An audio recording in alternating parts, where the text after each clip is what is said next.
Márcia, seja bem-vinda à Somos Educação. Queremos te dar os parabéns pelos 30 anos de carreira, muitos deles em parceria com a editora atual, a editora Ática, onde inclusive você tem conosco a coleção Márcia Cupstas.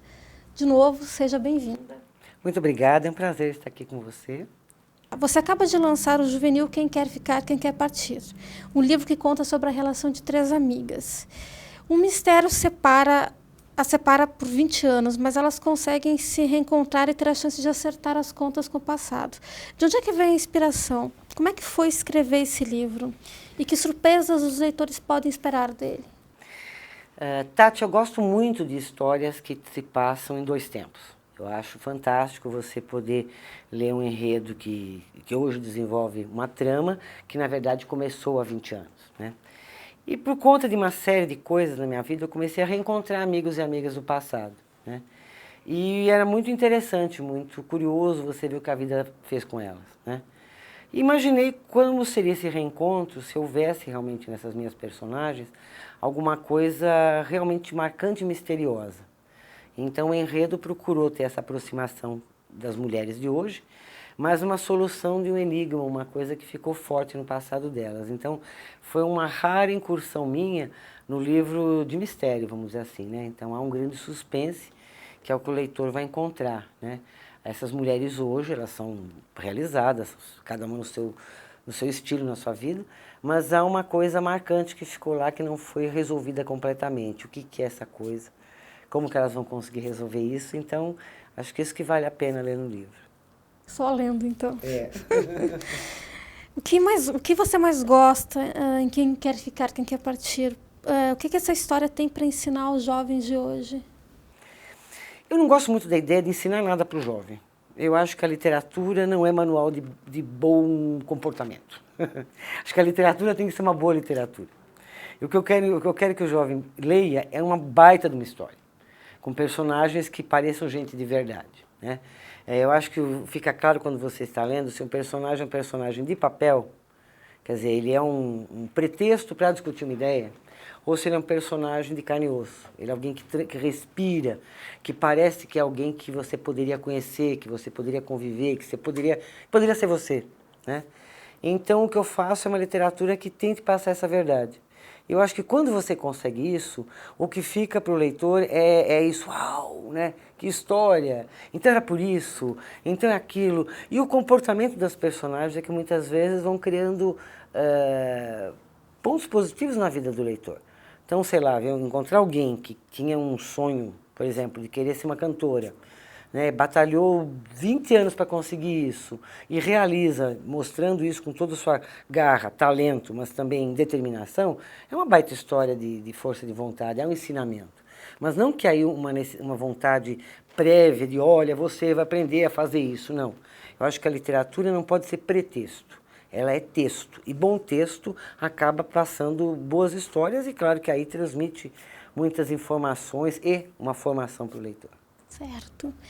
Você também é professora, né? Deu aulas de português e literatura para crianças e adolescentes por bastante tempo, né? Como é que você acredita que é possível encantar assim, as crianças e jovens para o mundo dos livros? Eu acho que ninguém encanta se não está encantado, né? Eu não tenho como seduzir ninguém se eu já não sou uma seduzida pela palavra escrita, né? Se eu já não sou uma leitora ávida, se eu não sou alguém que desde muito cedo descobriu que o universo dos livros é muito fascinante, né? Então, em todas as minhas aulas, eu sempre procuro transmitir, procurava, né, que agora já há um bom tempo que eu não leciono, mas quando eu lecionava, passar essa minha paixão, mostrar que eu sou uma pessoa apaixonada e por quê. Quando você consegue mostrar isso, mesmo que aquele jovem não tenha interesse, não queira ler, mas ele vai ficar mordido por aquela mosca aí da curiosidade. O que é que deixa essa mulher tão animada assim em falar de um poema, ou falar de tal autor, ou falar de tal livro? O que é que despertou nela tanta emoção quando ela fala, vocês têm que ler isso que é muito bom, né? Então, eu acho que esse é o primeiro ponto, sabe? A pessoa tem que seduzir sendo seduzida. O professor que gosta de ler, o professor que tem uma biblioteca boa, o professor que tem curiosidade, ele vai conseguir transmitir isso e vai conseguir um resultado melhor do que aquele fulano que fica no burocrático. Vamos adotar tal livro, vamos ler, fazer a ficha. Isso fica muito chato, né? Isso, não, às vezes, até contraproducente. Sabe? Fica uma tarefa monótona. Eu acho que a literatura jamais deveria ser monótona. Certo. Como é que é teu processo criativo, assim? Como é que nasce uma história? Você traz muitas referências de obras clássicas da literatura?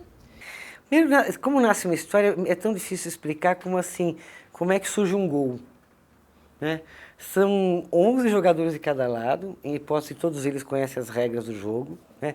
Todos têm a oportunidade de marcar o gol. Por que tem aquele fulaninho que dribla 1, 2, 3, descobre o ângulo certo, vai e marca o gol, né? Eu acho que o escritor é esse atacante, né? Todo mundo tem a possibilidade de escrever uma história, né? Você conhece as regras do idioma, você é alfabetizado, você tem leitura. Por que vai ser alguém que vai falar, eu vou lá e faço a minha história? Porque existe o talento, existe a determinação, o momento, né? E existe essa dedicação a fazer isso. Então, eu acho que as ideias me surgem porque elas estão aí para todo mundo, mas eu tenho essa habilidade, esse talento de ir juntando, né? Como o Stephen King, que é um escritor que eu admiro muito, ele brinca que o escritor é movido a e se, né? Sabe, nós estamos aqui conversando, de repente na minha imaginação eu posso falar, e se quebram essa janela e entra um anjo aqui agora e fala, vamos, vocês têm que me seguir porque o universo corre perigo, enfim, né? Começa uma aventura fantástica nisso aqui e que da minha imaginação do e se, ela pode se revelar um monte de coisas aí bastante criativas, né? Então, é isso que vem o livro, né? Ele vai surgir dessa oportunidade, desse talento, desse momento, né? Tem uma segunda parte da pergunta que eu acabei perdendo aí. Qual que é a segunda parte? Se você traz muitas referências de obras clássicas da literatura. Como eu sou uma leitora voraz, eu acho muito importante você dividir essas leituras com o leitor. Eu acho que gosto do diálogo que você pode armar com textos que eu já li, textos clássicos muitas vezes, né? É muito curioso, é muito fascinante você criar pequenas brincadeiras intelectuais que o leitor mais atento vai percebendo. Isso desde o primeiro livro. Então, Crescer é Perigoso mesmo, que foi meu livro de estreia, já vi o personagem que, durante uma aula de português, eles liam um trecho do Curtiço. E o adolescente tem um sonho meio erótico com a história. Então, eu já fiz um diálogo curioso com a minha literatura do momento, com uma coisa de mais de 150 anos no passado, né? A Maldição do Silêncio é outro livro meu também que faz um diálogo com Edgar Allan Poe, que, aliás, A Maldição do Silêncio é uma frase literal do conto Silêncio, do Edgar Allan Poe. Então, também um diálogo que se faz aí clássico, né? Em muitos livros eu faço isso, eu gosto de fazer essas brincadeiras, intertextualidade, a palavra é toda pedante, né? Mas esse jogo, esse aspecto até lúdico mesmo, do leitor poder reconhecer uma menção, uma citação, uma situação que vem de um texto mais clássico. Então eu gosto disso e sempre que possível eu faço esses paralelos entre meus livros e textos de autores que vieram antes de mim. Certo. Márcia, muito obrigada pela tua presença aqui. A gente agradece bastante. Foi um prazer, espero que tenha contribuído e que as pessoas entendam que os livros são grandes amigos.